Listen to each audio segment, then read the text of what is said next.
ആൺകുട്ടികളുണ്ട്. എന്താണ് നിങ്ങളുടെ പരാതി? അതെ, ഫുഡിലെ നമ്മ വീട്ടിൽ നിന്ന് ഓരോ ഫുഡൊക്കെ മേടിച്ചിട്ട് അതിലെ കത്തിച്ചളഞ്ഞ് എന്നിട്ട് ഇവർ പറയണേ നമ്മ മേടിച്ചാണ് ഫുഡ് പോയിസൺ ഉള്ളത്. അവരുടെ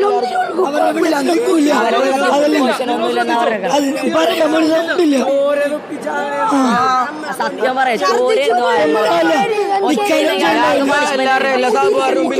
അയാൾക്ക് എല്ലാ സാധാരണ റൂമിൽ ഇളഞ്ഞു നടക്കണം. അയാൾ ഫസ്റ്റാന്നുള്ള വിചാരം വേണം. അവിടെ പുറത്തേക്ക് ഇറക്കും ഒച്ചത്തി പറയാൻ വേണ്ടി.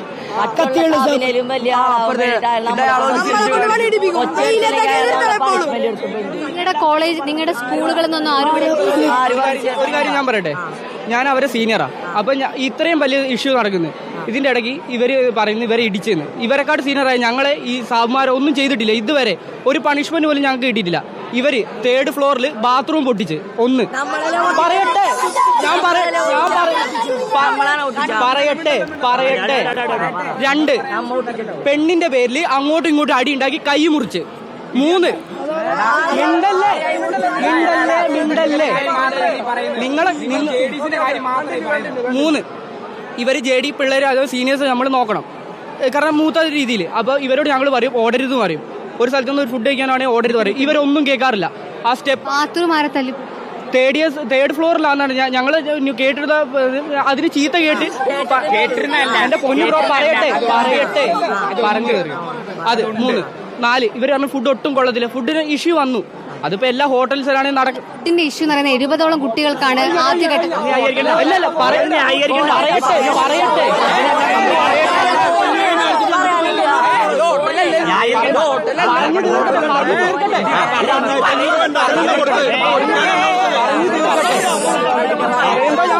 ഭക്ഷണം കഴിച്ചതുമായി ബന്ധപ്പെട്ട് എന്താ പറയോ? ഭക്ഷണം കഴിച്ചതിൽ നിന്ന് കുട്ടികൾക്ക് എന്തൊക്കെ ഉണ്ടായി? അതായത് നിങ്ങൾക്ക് എന്തെങ്കിലും അനുഭവം? ഞാനും കഴിച്ചതായി ഫുഡ്. കാരണം ഇവിടുത്തെ എല്ലാ പറയട്ടെ ചേട്ടാ പറയട്ടെ ഉള്ളു പറയണം. ഇനി പറയണമെന്ന് പറഞ്ഞോണ്ടാ വന്ന്. എനിക്ക് പറയണം തോന്നി അതുകൊണ്ട് പറയും, വേറെ ഒന്നുമല്ല. ആ ഫുഡ് തന്നെ ഞാനും കഴിച്ചത്. ഞാനാണ് ഇവർക്ക് 2 ദിവസം മെസ്സ് നോക്കി ഇപ്പോൾ അതായത് ഈ സീനിയർ ആയിട്ടുള്ള കുട്ടികളും ഇവിടേക്ക് എത്തുന്നുണ്ട്. അതായത് ഇവരൊക്കെ പറയുന്നത്, അതായത് ഈ കുട്ടികളെ മർദ്ദിച്ചതുമായി ബന്ധപ്പെട്ട് പല രീതിയിലുള്ള ആരോപണങ്ങളാണ് ഇവിടെ നിന്ന് ഉയരുന്നത്. ഇതുമായി ബന്ധപ്പെട്ടുള്ള വിശദീകരണം നമുക്ക് ഒഫീഷ്യൽസിന്റെ ഭാഗത്തു നിന്നാണ് ലഭിക്കേണ്ടത്. കുട്ടികൾക്ക് പരാതിയുണ്ട്. കൂടാതെ ഈ ഭക്ഷണത്തിന്റെ പ്രശ്നം അത് ഇവിടെ വസ്തുതാപരമായിട്ടുള്ള കാര്യമാണ്. കാരണം ആരോഗ്യനില മോശമായത് ഇവിടുത്തെ ഭക്ഷണം കഴിച്ചതുകൊണ്ട് തന്നെയാണെന്നാണ് വ്യക്തമാക്കുന്നത്.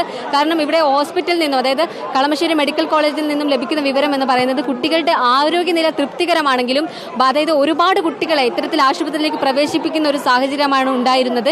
ഇതിന്റെ ഭാഗമായിട്ട് അവരുടെ ആരോഗ്യനിലയിൽ തൃപ്തികരമാണെന്ന് കളമശ്ശേരി മെഡിക്കൽ കോളേജ് സൂപ്രണ്ട് വ്യക്തമാക്കുമ്പോഴും വീണ്ടും ഇവിടെ നിന്നും കുട്ടികളെ അങ്ങോട്ടേക്ക് കൊണ്ടുപോകുന്ന ഒരു സ്ഥിതിയാണ് ഉണ്ടായിരുന്നത്.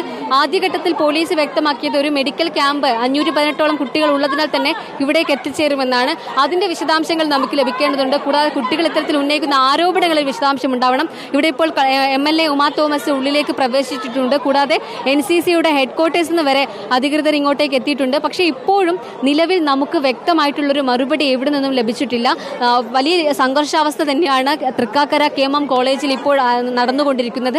പല കോണുകളിൽ നിന്നുമാണ് ഇവിടേക്ക് ആളുകൾ എത്തിച്ചേരുന്നത്. ഇവർക്കെല്ലാം പല രീതിയിലുള്ള പരാതികളാണുള്ളത്. കൂടാതെ രക്ഷിതാക്കളെല്ലാം പാനിക്കായിട്ട് തന്നെയാണ് ഇങ്ങോട്ടേക്ക് എത്തുന്നത്. രക്ഷിതാക്കൾക്കെല്ലാം ഉള്ള ആശങ്ക എന്ന് പറയുന്നത് തങ്ങളുടെ കുട്ടികളുടെ ആരോഗ്യനിലയെക്കുറിച്ചാണ്. ഇപ്പോൾ